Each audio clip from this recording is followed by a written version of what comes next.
নমস্কার বন্ধুরা, আমি অনুভা কুকিং চ্যানেলে আপনাদের সবাইকে স্বাগত জানাই।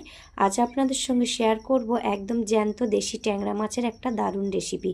তার জন্য ভিডিওটা সবাই দেখতে থাকুন। দেখুন, ট্যাংরা মাছগুলো আমি কেটে ধুয়ে খুব ভালো করে পরিষ্কার করে নিয়েছি। এবার মাছটা ভাজবার জন্য কড়াইয়ে তেল গরম করে মাছগুলো নুন হলুদ মেখে দিয়ে দিলাম। ট্যাংরা মাছ কিন্তু খুব ফোটে, তাই আস্তে আস্তে তেলের মধ্যে ভালোভাবে ভাজতে হবে। মাছগুলো এবার এক পিঠ হয়ে গেলে আমি আর এক পিঠ খুব ভালো করে উল্টে দিয়ে মাছগুলো লাল লাল করে ভেজে তুলে নেব। আজ দেশি ট্যাংরা দিয়ে আলু বেগুনের ঝোল বানাবো। তার জন্য এখানে লম্বা লম্বা করে আলুটাও কেটে নিয়েছি আর বেগুনগুলোও লম্বা লম্বা করে কেটে নিয়েছি। মাছ ভাজার তেলের মধ্যে আলুগুলো লম্বা লম্বা করে যে আলুগুলো কেটে রেখেছিলাম সেই আলুগুলো লাল লাল করে ভাজবো। আলুগুলো ভাজা হয়ে গেলে এবার আলুগুলোও তুলে রেখে দেব। এবার কড়াটা পরিষ্কার করে তরকারিটা বসানোর জন্য কড়াইয়ে আবারও সর্ষের তেল দিচ্ছি। তেলটা খুব ভালো করে গরম হলে দিচ্ছি শুকনো লঙ্কা, দুটো তেজপাতা আর গোটা জিরে ফোড়ন দিচ্ছি। জিরেটা একটু লাল লাল হলে দিয়ে দিচ্ছি পেঁয়াজ কুচি। পেঁয়াজটা তেলের মধ্যে খুব ভালো করে নাড়ব।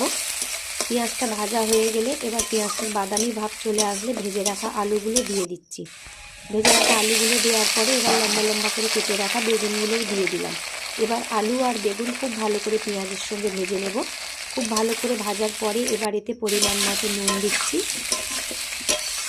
বেগুন আর আলুটা একটু ভাজবার পরে পরিমাণ মতো নুন দিয়ে দিচ্ছি আর দিচ্ছি হলুদ গুঁড়ো। হলুদ আর নুন দিয়ে আবারও খুব ভালো করে ভেজে নেব।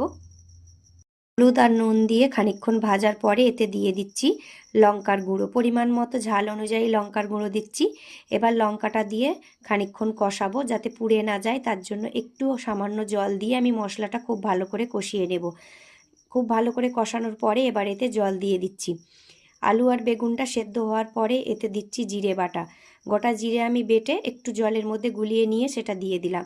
এবার একটু ঝোলটা ফুটে উঠলে ভেজে রাখা ট্যাংরা মাছগুলো এর মধ্যে দিয়ে দিচ্ছি।